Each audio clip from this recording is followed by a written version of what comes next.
On this episode of Narcissist Apocalypse, we talk with Dr. Ingrid Clayton about healing from narcissistic abuse and complex trauma.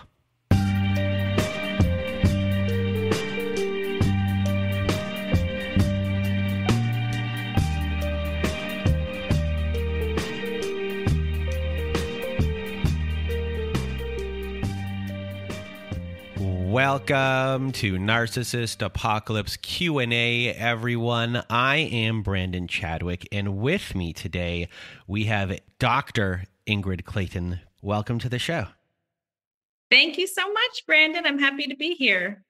Well, I am happy that you are here. And before we get started in this episode, just a big content warning for this episode as we do discuss childhood sexual abuse in this episode. And that is our content warning for this episode.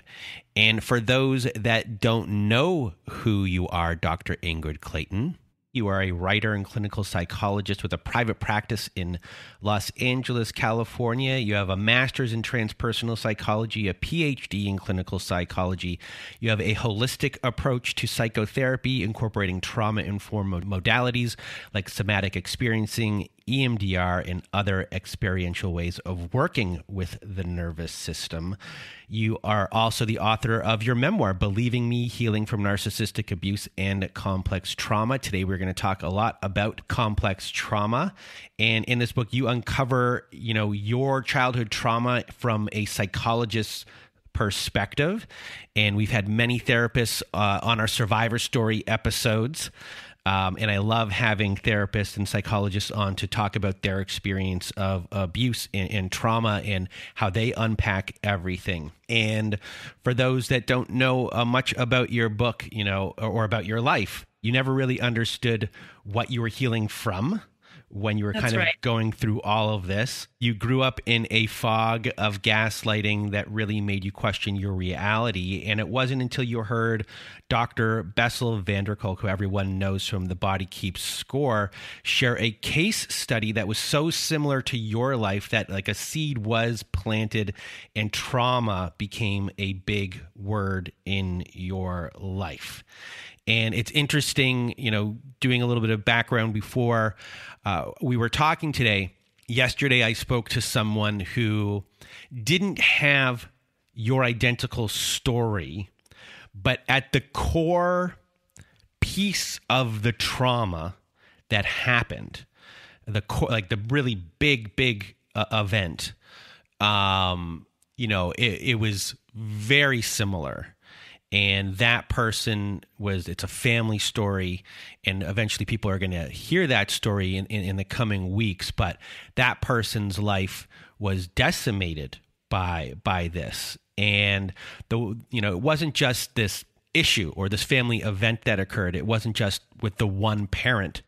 You had the second parent here, which was the mom in both of your cases that denied or minimized the actual issue, which then kind of creates an even bigger problem, thus being a very complex long-term trauma, throughout your life. So after that little bit of an introduction, again, thank you for being here. And I guess let's just start off with what is complex trauma, and I guess the difference between complex trauma and regular PTSD, and why isn't it in the DSM-5?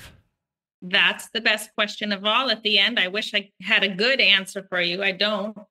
So yes, again, thank you for having me here. And complex trauma. So complex trauma is basically synonymous with several other descriptors that people might be hearing. Relational trauma, developmental trauma, and childhood trauma. So complex trauma is ongoing, repeated events over time that are traumatic in nature. And the way that is differentiated from single event or an acute traumatic experience is what we've sort of thought about historically, which is the vet from wartime who experienced an explosion, or someone who was in a car crash, or, devastating natural disasters. These huge things that everyone can sort of agree, like, oh yeah, that was traumatic, that was life-threatening. And for a long time, that really dominated our thinking and language related to trauma.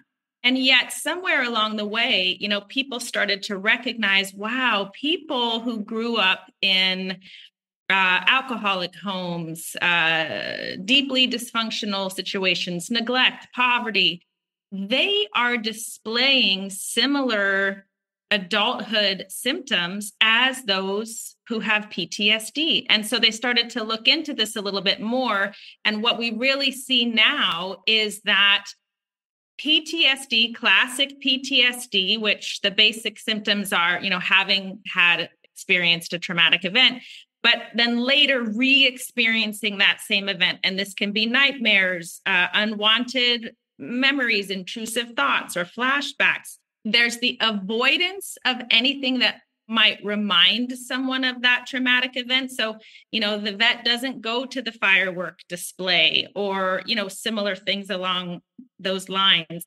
And then there's a persistent sense of current threat. And the language for that is hypervigilance. It's sort of like, it's going to happen any moment. I know it's going to happen. The bottom's going to fall out. You're kind of constantly surveying the land for any markers of potential threat. So that's classic PTSD. Complex PTSD includes all of that, right? So the same symptoms, but it extends beyond it to include affect dysregulation. So that's difficulty managing emotions. There's a negative self-concept, which tends to be related to what we call toxic shame. So it's not just I made a mistake or I did a bad thing. It's really this deep-seated feeling that I am bad, right? I am broken. This is the language we hear a lot from trauma survivors that I personally lived with for decades. And third, because it is relational trauma, there's disturbances in your relationships. And that can look different for different people. For me, I was able to cobble together some really decent, loving, long-term friendships, but my romantic relationships, I could not get a healthy romantic relationship to save my life. So there's an ongoing, sustained, repeated pattern of difficulty in relationships. And, to your other point, this is not in our current diagnostic manual in the United States. And honestly, I'm a clinician who thinks that the DSM is pretty fraught across the board. I think it's been our way of sort of looking at symptoms and putting them in clusters and trying to give them language. And in a lot of ways, that can be very helpful. And in a lot of ways, it falls deeply short of what is the actual human experience, So although it's not in our DSM, the World Health Organization, I think it was 2018 or 19, but they added CPTSD to their classification of disorders. And, it may not be in our DSM, but I think fortunately a lot of clinicians are finally catching up and saying, what is this complex trauma thing? How is it presenting? People are starting to work with it with trauma-informed therapies, which are different from traditional talk therapies. And I feel the tide is turning, and yet we still need a lot of education for clinicians and the general lay person so that they can be informed when they're looking for a therapist to say, do you work with trauma? Do you work with complex trauma? Tell me what that means. Like what specific trauma trainings do you have under your belt?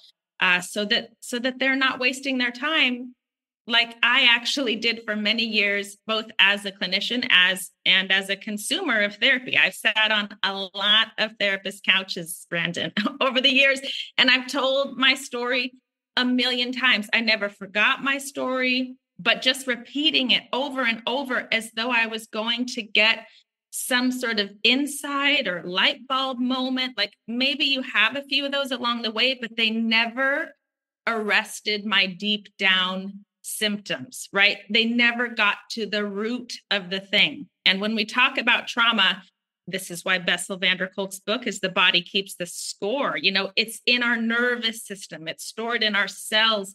It's not this cognitive, rational, logical thing. Most trauma survivors are brilliant, very smart people. If they could figure this thing out by analysis, they would have done it a long time ago. So it's just it's a different thing altogether. And if you're not focusing on that, you're not getting that kind of healing. And your memoir is split into 3 different sections: traumatic events, trauma responses, trauma healing. But before we get to that, you said the word language. And when I think of our Survivor Story episodes, to me, one of the most important things, if not the most important thing, is language. And I say that in the sense of not just the language of jargon, when it comes to different types of abuses, tactics, things along those lines, but language of feelings, language of senses within your body. We try to get like a 3D picture for people as far as language goes, and different ways for them to explain to themselves what is going on. And there's so many books you can read or things like that, but it's not until an actual survivor, just like you, describes things, in their own voice. That's right. That things can change. And with you, one of the taglines I think I read of your book was, "What if emotional abuse is so hidden, its effects remained unchallenged for decades, masquerading as personal failings?" That's my whole story right there. For you, so many people can go throughout therapy for a very, very, very long time and think that they're doing the work. Oh, yeah. And they're dancing around, those feelings, the language, all of those things. And it's not until, you hear someone else who might have gone through the same thing as you kind of flip a light switch. It kind of just goes boom, like that. And that's what happened when you were in a training with Dr. Bessel van der Kolk and he was sharing a case study. So explain what happened to you here. My mouth got dry and time started to slow and I got dizzy and I wanted to literally evaporate in this room with other clinicians because he was telling my story and he was telling it in the context of a trauma survivor. And that was so disorienting to me because, I think for a lot of us with narcissistic abuse and with childhood trauma, we go, it wasn't that bad, right? Come on, it wasn't that bad. A lot of us have this like trauma measuring stick that's like, no, yours was worse, so mine doesn't count. And there's lots of reasons for that, right? With narcissism, in part, it's because you're being told it wasn't that bad by the abuser, right? The gaslighting that goes hand in hand with emotional abuse. It's meant to warp your thinking about what happens so you can't trust yourself. And with childhood trauma, we are, as a species, hardwired for relationship and needing our caregivers long past any other species. You don't look in the animal kingdom and go 18 years they're staying with mom and dad, right? We are hardwired for that kind of need on our caregivers and this long-term relationship. And so as a complete just survival mechanism, children almost, I want to say, cannot put all the blame on their parents. One, cognitively, they might not be developmentally able to even think that way. But 2, because we need our caregivers to survive, the child will automatically, instinctually go, ugh, it's me. It's my fault. I'm the bad one. Because if we make them bad and we see them at fault, our life is at stake. We need these people. So it's a very common feature for trauma survivors to go, oh, it wasn't that bad. Maybe it's just me. I'm looking, at things through sort of a distorted lens. And so we can't even use the language of trauma. If we can't use the language of trauma, how are we meant to call up a therapist and go, are you a trauma therapist? Do you work with trauma, right? So as we minimize our experience, we minimize our ability to get the help that we deserve. And that's why this larger conversation around really opening up and unpacking, like, what does this type of abuse truly do to a person? So that it opens the door for people to go, yes, I did have that experience. Oh, I had that too. Oh, that's trauma. Oh, that's a trauma response. It's so empowering. And with you, you had a traumatic event, trauma response, trauma healing. And in our recent episodes, we started to bring up trauma reenactment. So before we get into your traumatic events, can you speak on trauma reenactments, which is a trauma response? I'm so interested in this piece about reenactment because learning about that also, I had so much shame, Brandon. Like, if I think about it now, to be a clinical psychologist with all these degrees, having written a book previously, all these trainings, all this language, sober for decades, right? Like, if anyone is out doing the work to the extent that they consciously could, it was me. And yet I could not get into a healthy relationship to save my life. And I'm literally going to my therapist going, why do I keep seeing the same partner with a different face? And it was mortifying. And when I learned about trauma reenactment, it gave me so much compassion for myself. And here's the bullet points of what often happens with narcissistic abuse. Okay. There's the abuser. And what often happens, which is what happens to me, is our trauma responses rush in to save the day. Okay. So trauma responses generally are fight, flight, freeze, and fawn. And fawning is the one that is a pretty common pairing with narcissistic abuse. Because fawning is a relational trauma response. It's basically codependency, but I don't love the language of codependency. I really prefer fawning because it's rooted in trauma. It's an instinctual response. It's not conscious. So we don't need to blame people or shame people. Like, why did you stay? And don't be a doormat. And all of these things that we do to victims. My fawning response had me learn how to read my stepdad's mood before he even walked in the door. I knew by the sound of his footsteps leaving the car, walking into the house. And then I knew, who do I need to be in order to navigate and manage his mood, right? Even if that was disingenuous, right? So there's a self-abandonment that happens with fawning. It's just an aspect of, if I'm morphing into who do you need me to be in order to stay safe, there's a self-abandonment that's happening. And so what happened to me is I learned, based on the environment that I grew up in, that almost the best I can do in terms of finding safety, which is always what the body will privilege. The body doesn't care about our goals or our opinions. It's life or death. These are our instincts. So I learned that for me to stay safe, I literally had to survey the land, manage other people's moods and emotions, tolerate abuse, lying, manipulation, all of those things. And so if I didn't have any other experience in my body, lived, learned experience in relationships and finding safety, guess what I'm going to do?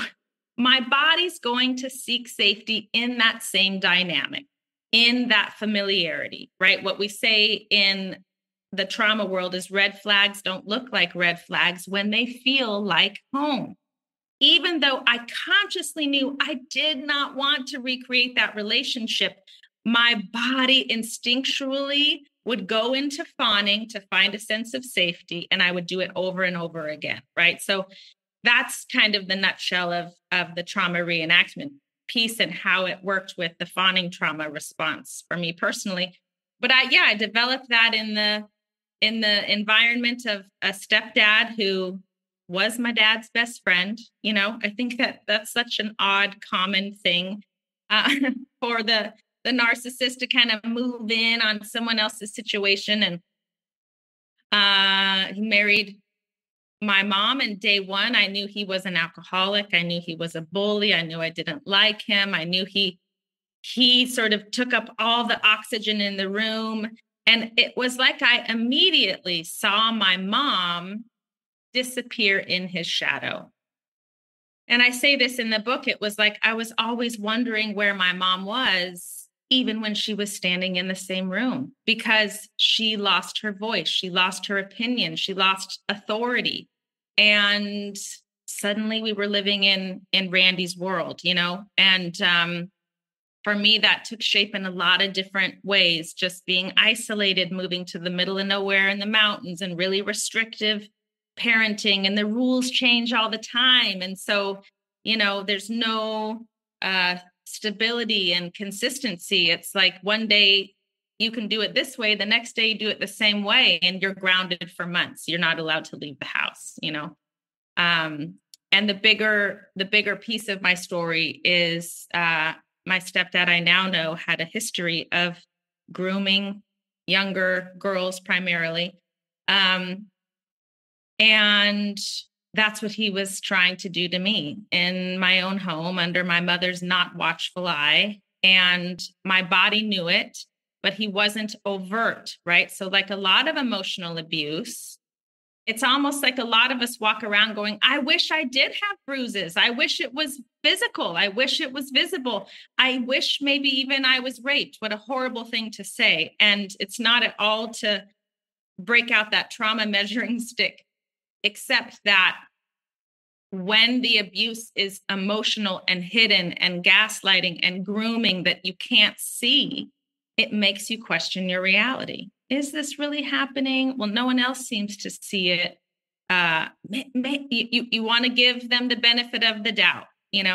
Dr. Ramani often says that's like the most dangerous phrase in a narcissistic family system is the benefit of the doubt. We go, oh, they're a good person and they mean well and they have their own past and history. And I did that. And it created this split in me where part of me knew what happened. And another part of me was like, it wasn't that bad. It wasn't that big of a deal. Just get out, get into your own life, right? Just like kind of this idea of a clean slate and like time heals all wounds and all these things that are super compelling, right? Like just let it go and forgiveness. I mean, I tried it all. And the reality is that what happened to me in that house, it still lives in me to this day. It doesn't live in me to the extent that it did, where it was as though it all happened yesterday, even if it was decades. I couldn't shake it. And that's the trauma response piece, that I ended up living these chronic trauma responses, kind of trying to almost like override my past or outrun it or outsmart it, right? I was like, let's be honest, there's a reason I ended up with so many degrees, because I'm going to figure it out, Brandon. I'm going to get smart enough. That didn't heal my trauma. I moved far away, farther and farther, like, okay, maybe New York, maybe Boston, maybe Holland. It's like, if I just keep going further away from Colorado, geography didn't fix it, like I said, all this talk therapy, all these things, but I was stuck, truly stuck in, for me, what my primary trauma responses were: fawning, which I mentioned, which we end up doing all the time. It's just this people pleasing, like, I don't really exist. Your needs matter more than mine. And then for me, the flight response, which can sometimes look very much like it does in the animal kingdom, which is an animal is spooked by another animal and he's frightened, and flight is running away, right? Like, I'm out of there. But Pete Walker, who is an expert in complex trauma, talks about flight as staying in perpetual motion. And that was me, right? Like that's the degrees, that's the perfectionism. It's the obsessive compulsive piece. It's my addictions, right? I went into full alcoholism, drug addiction, got sober very young, thank goodness. But again, anything my body could try to sort of outrun, override what happened to me, and nothing worked. Nothing worked. I wish you could have seen my face when I was listening to a bit of your story yesterday. Because the person that I talked to yesterday went through a lot of stuff when they were younger.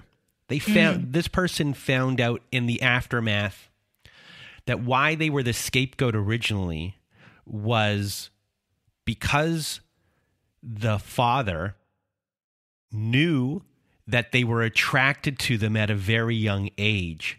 So to repel against them made them the scapegoat. But when they got older, things did happen. But because of the scapegoating early on and then moving away from the family, but still being in contact with the family, addiction problems occurred, just like you. The person eventually wanted to be proud of themselves, became got a social worker. And something else that was said in your story. So what happened with this person was when the event did happen, that immediately when they push back against it, the person got up and goes, sorry, and then scurried away. Okay. Gosh, isn't that funny? So that's exactly what happened at one point with my stepdad, who came back to my room. And I could see he wasn't in his body. He just had a darkness in his eyes I'd never seen. It was a vacancy. No one was there. And I was like, yeah, what's going on? And he just leaned in to kiss me. And it wasn't a fatherly kiss. Not that we ever did that anyway. It was too long and too intense. And then he pulled back and he looked at me. And I think I said, like, Randy. And he leaned in to do it again. And then I pushed him, my body sort of sprung into action. I pushed him off. It was like I saw him come into his body and he said sorry. And then he just turned and he left and never spoke of it again. And that piece about the scapegoat as a defense against the narcissist, like if there was any capacity for real shame there, my stepdad literally sat me down one day and he said, you know what? I give you the silent treatment because the feelings I have for you are not the feelings one has for a stepdaughter. And I'm sitting there going, he's owning it. Like he knows what's going on. He's giving it language in a way that was crystallizing what I knew, but I probably couldn't have articulated. And he said, and then when I'm not feeling bad about it, I just want to give you the world. And that's what would happen. It would all the love bombing, take me shopping and, trips and things like that. And so I'm thinking as he's telling me this, that it's like a confession that's going to come with some sort of repair, and really what it was is him telling me this. So two things might happen. One, I'd feel sorry for him. He's the victim. Oh, you poor thing. You're so tortured by this cycle where you have to give me the silent treatment because you want to sleep with me. And I'm supposed to feel sorry for him. I'm 16 years old, sitting on my stepdad's bed as he's telling me this confession. That's one outcome I'm sure he wanted. The second outcome is if he tells me and he admits that he wants me in that way and he's vulnerable to me, maybe I'll want him back. And when neither of those things happened, and I said, I'm glad you're talking about this, but I'm probably not the appropriate person to tell. Everything he just confessed, it was written all over his face. He went from loving me in a moment and wanting to give me the world to boom, you're shut out. You're dead to me. You're the problem. Like the disgust on his face is visceral. I can remember it in this moment. And what that did to me was go, oh my gosh, I don't like the silent treatment and him hating me and shutting me out of my own existence in my own home was so painful that I almost wanted to do anything to rewind the tape and go back to moments earlier when he was loving me, even if it was so effed up. So as he's walking out the room, I'm like, wait, wait, don't go. And then he's gone. And I'm just left lifeless on the edge of his bed, like holding the bag. And I held it until he died when I was in my 40s. And that was the big turning point for you, or at least part of the turning point was when he died, to really unlock what had happened. Yeah. And a big thing for you was also the response of your mom in this, in that, part of the gaslighting isn't just from the abuser, it's from the other parent. And I can see the pain on your face. Yeah. I mean, to be honest, when you said you could see the pain on my face, it made me in touch with it. To be honest, and I write about this, all the atrocities that Randy did weren't the worst traumatic events that happened to me, right? He took me to Las Vegas. He was parading me like a girlfriend. I now know he was introducing me as a girlfriend. All kinds of things, horrific, scary things. Pale in comparison to my mom telling me when I finally told her everything, Ingrid, I believe that you believe that those things happened, but I don't believe that they did. And she maintained that. I mean, I think to a large degree, she still maintains that. And I held what I now refer to as a toxic hope that one day my mom would tell me that she believed me and that she's sorry that she didn't protect me. I truly, Brandon, believed, even with all my training and blah, blah, blah, I truly believed that the key to my healing was either my mom or Randy or both of them had to admit what happened. It was like they held the key. It felt in my body like this is relational. Like the wounding happened in relationship. The healing needs to happen in relationship. It really felt like that to me. It never, ever occurred to me that I could just trust myself and know that what happened and I'm allowed to set appropriate boundaries around that. I think it's also because the family piece, right? Like blood is thicker than water and it's your family. And I didn't even know that I could question those things and think about, well, how does that really apply to me? Right? Like, I just had to figure out how to be a good girl and clean my side of the street, like I said, and forgiveness and show up. And, I moved far away. It wasn't like I hung out with everybody every weekend. It never occurred to me that I could not have them in my life. And so I was waiting and waiting and waiting. And it never happened. And he died really with what felt like going to his grave with his side of the story intact.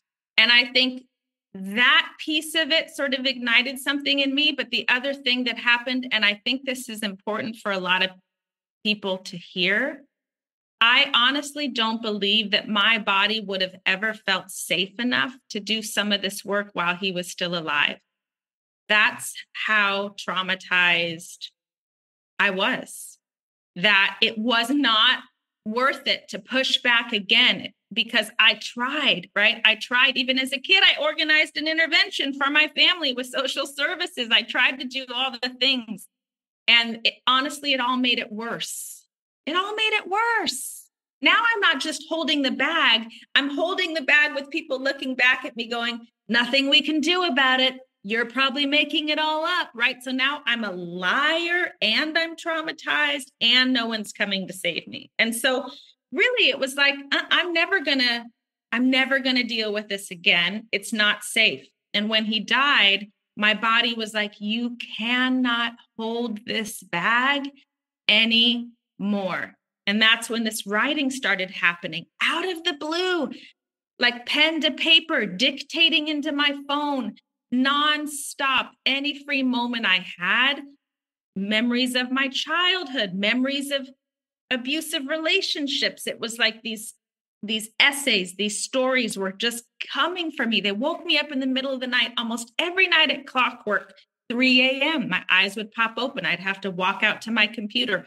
Another story was coming. And I kind of thought I was going mad. I was like, what is this? I can't stop. I'd show my husband at the end of the day, in between raising our 2-year-old son at the time, seeing multiple clients. I would print out like 30 pages, single spaced, and of this just coherent stuff. And he was like, you wrote this today? Like, what is going on? And I couldn't stop. And the longer story short there is I wrote for years.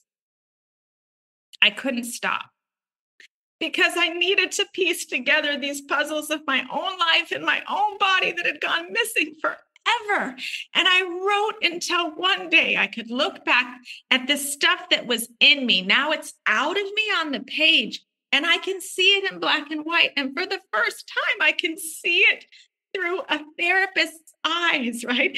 So all this training that I got that I didn't think applied to me because it wasn't that bad, I could see, yes, it was. And yes, it does. And when I saw that I had all this information and all this training and all this whatever, and I still didn't know, A, that it was narcissism and narcissistic abuse. I never had that language before, never. And B, that it was trauma. I thought, if I didn't know this about myself, how many people are walking around and they don't know? And then I knew that my story was not just for me. Just like what you're doing with the podcast, one survivor talking to another. I'm a clinician, but it is not a clinical book. It is my story. And I've been floored, and I'm sure you get this all the time, about the similarities. It's like it's this crazy same blueprint. And so the specifics of my story are mine. But the feelings and my responses and other people's responses and the family dynamics and how we navigate it, it's the same. It's the same. And so I wrote the memoir, and then the clinician in me said, I got to have a glossary of clinical terms in the back of the book, right? Because if people want it, it's a jumping off point to get more information and resources and tools. And for the people that don't want it or need it, it's not going to muddy up the piece that's just like, here's my heart, here's what happened. I hope that it helps you to finally believe yourself. Because today I know without a doubt what happened. I know what it did to me. I know what I deserve. I know what it takes to heal. Oh my gosh, I wanted those things my whole life. Right? I'm almost 50 years old and I'm just coming to this place right now. I do not want other people to live for decades thinking that it's just them and that they're broken. And where's the escape hatch? Where's the magic bullet? Where's the thing? Yeah. I know our episode here is not over yet, but I'm really happy you came on the show today. Oh, thank you for saying that. That means a lot to me. I know you share a lot of people's stories and do a lot of powerful things with your platform. And it means a lot to me to get to be here with you. Oh, no, like last night, it felt like, wow, when I was listening to you yesterday, and also the story that I had heard previously, it gave me goosebumps. And it's like, oh, this is a weird synchronicity that this is happening twice in a day. Yeah. And, you coming on here right now and talking with such feeling and language for people, in its sadness, it's a beautiful thing, if that makes sense. It does make sense, because I couldn't feel around this stuff for so long. I think that's that piece about knowing my story and telling my story. I told it like this. My stepdad took me to Vegas when I was 16 years old, and he paraded me around like a girlfriend and got us a suite at the Tropicana, right? Like I could tell you all of the things, but I was never processing the feelings. That wasn't safe. I'm going to pick your brain after we finish this for a minute too, to ask you a little bit more questions about storytelling and Sure. and just how we can help change storytelling here. So when it comes to the healing aspect of things, Yeah. for people who are trying to figure out healing of complex trauma, and not just complex trauma, there's grief in there. Oof, that's a big piece of it. So I guess kind of go through your process and what trauma healing is or can be for different people and different types of modalities or things like that. So I think one of the biggest things, and it's why I talk about narcissistic abuse through the lens of trauma, because like I said earlier, if you don't have the lens and language of trauma, you don't avail yourself of those tools and resources. And so nobody else gets to decide if what you experienced was traumatic or if you've been traumatized. Okay. This idea that certain things are traumatic and certain things are not, it's just a false one. That trauma is anything that overwhelms our nervous system. So there was this part of me that was like, oh, well, my stepdad just gave me the silent treatment. Like, so he's not talking to me, oh, poor me. What's the big deal? It's like, I cannot tell you how much that overwhelmed my nervous system as a teenager, right? Who doesn't even have a solid sense of self yet. Teenagers only know themselves in their relationships to others, to be just completely ignored. And then in the other conversations that are happening around me, it felt like little hot pokers were being stuck in my back because I was being excluded in such a specific way about things that probably interested me or even were about me. Okay. That was deeply traumatic.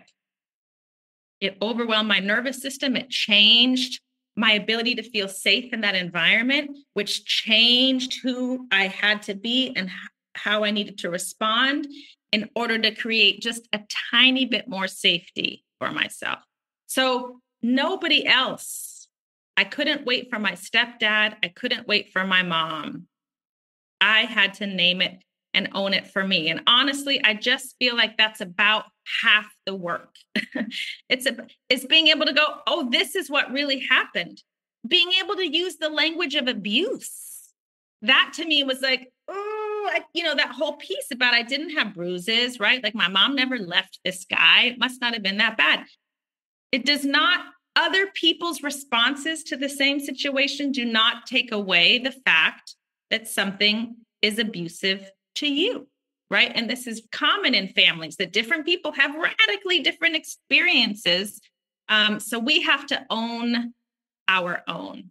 And then when I could own, oh, this is what happened, and it was traumatic, and I am still living with all of this, then I had to take a really hard look at how I was still operating in a way where I still had these people in my life, right? And how am I maintaining my trauma responses in these dysfunctional relationships? And I had to really lean in and do the work of what are boundaries, right? Like really, what are boundaries? Can I set, am I allowed to set? Are you sure? And just privilege my healing above all else. I had to put this healing at the top of the hierarchy, and anything that didn't support me in it, I had to be willing to let go of. And that included really significant relationships like the one with my mom.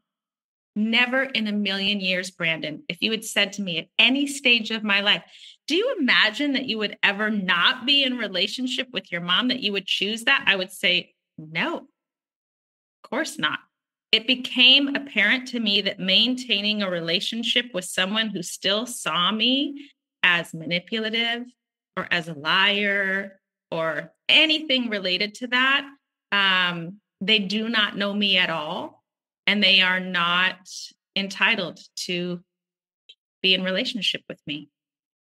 I also feel very strongly as a mother that I will not bring that energy into my son's life. I will not model for him that it's okay to tolerate those kinds of dysfunctional relationships, right? This idea of cycle breaking feels really important to me.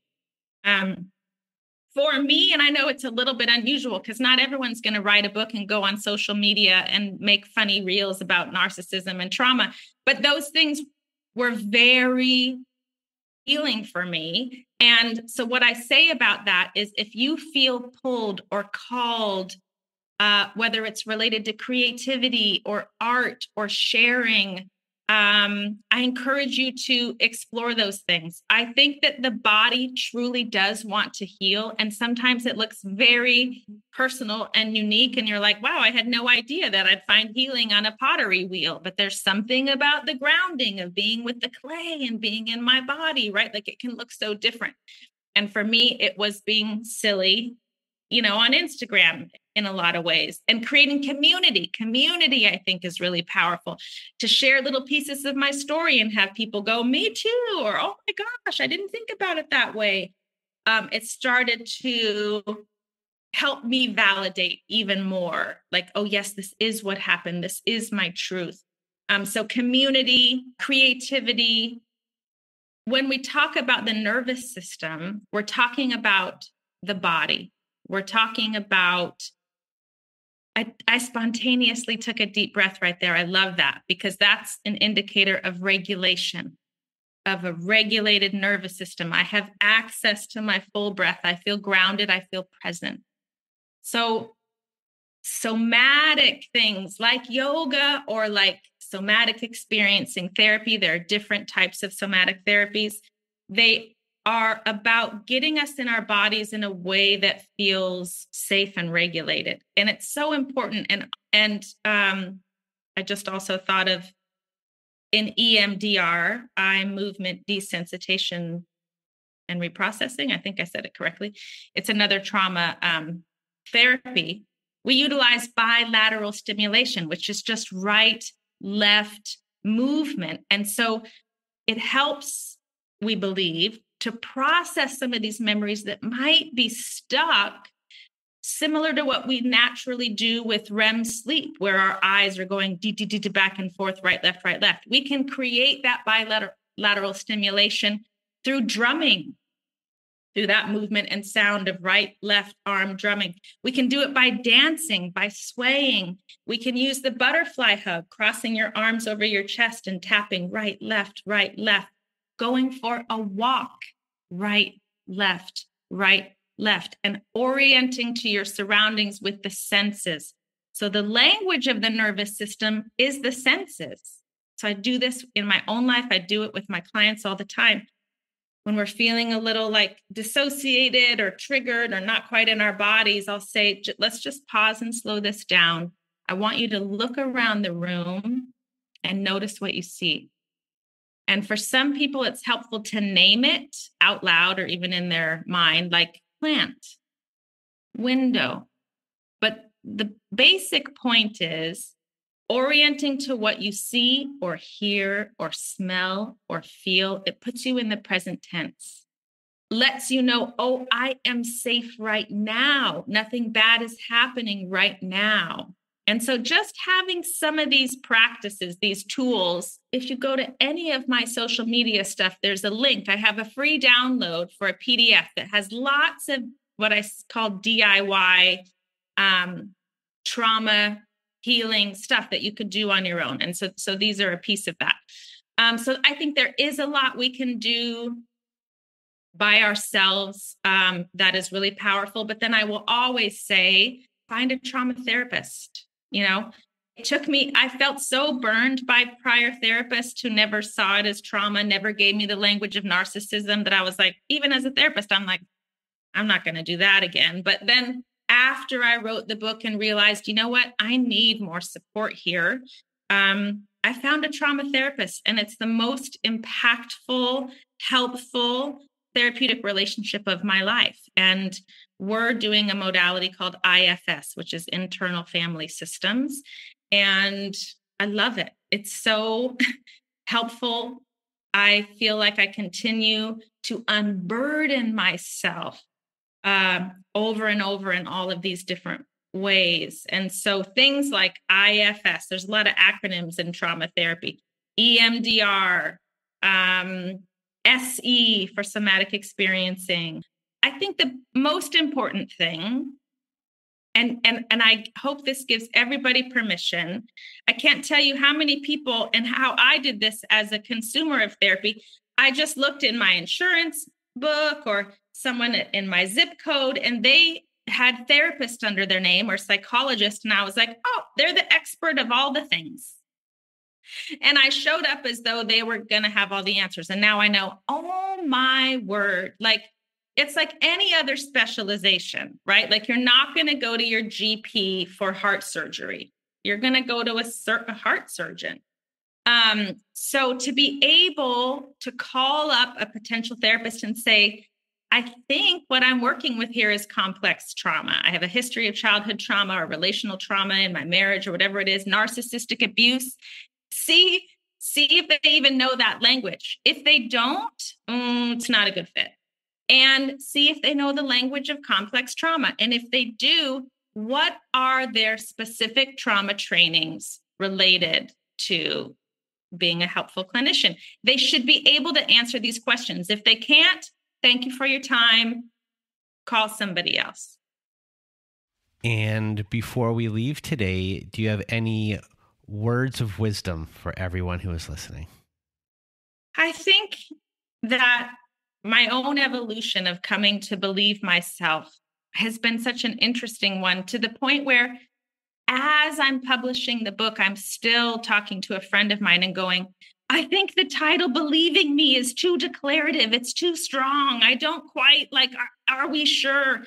And in some ways that title was even holding more of what was to come in terms of my own freedom and healing and belief. And so whatever helps you grab that, it's like a life preserver. Maybe you're not on the boat yet, but like whatever even those threads are of things that help you orient towards self-trust,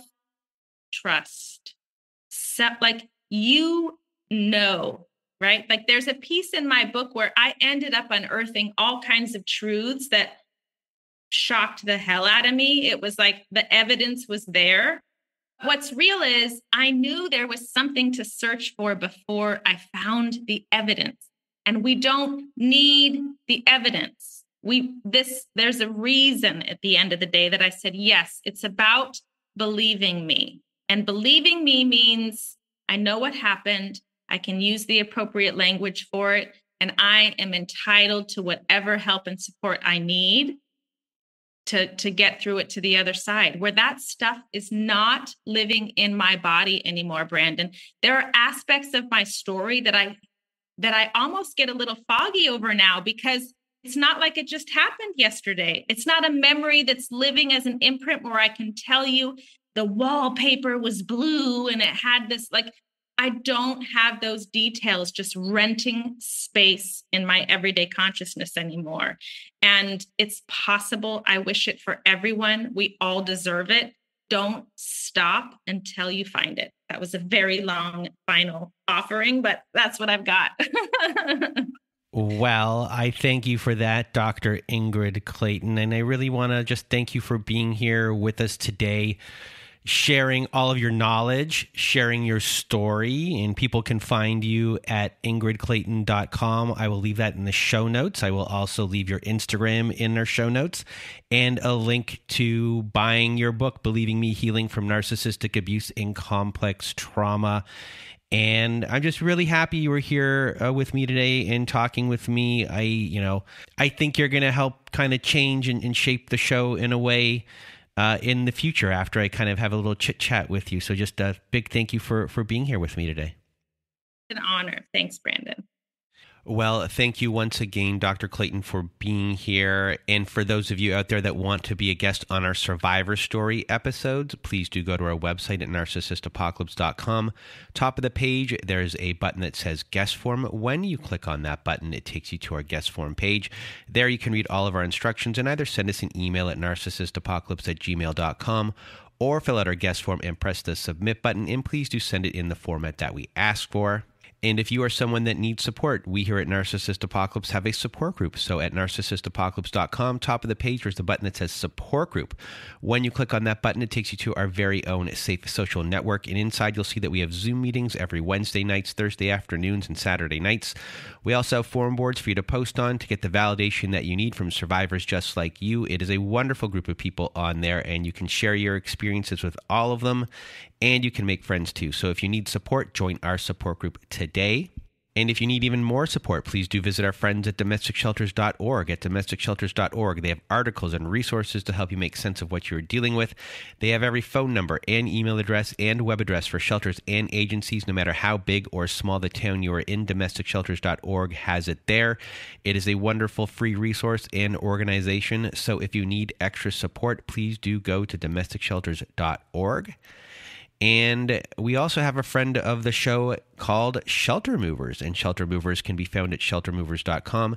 And Shelter Movers helps survivors of domestic violence transition to a better and safer life. It is a volunteer organization, a donor-supported charitable organization as well. They are currently only in Canada, but they are looking to expand into the United States. And what they do is they help coordinate moves for getting out of domestic violence. They help you to safety and get all of your things out of your home and into storage, all of your belongings into storage. And they can do this for your pets and livestock too. It is a wonderful organization. So if you need help from them or just want to donate to them, please go to sheltermovers.com. And that is it for today's episode. I hope you found today's episode helpful. And a big thank you once again to Dr. Ingrid Clayton. And from myself and Dr. Clayton, we hope you have a good night.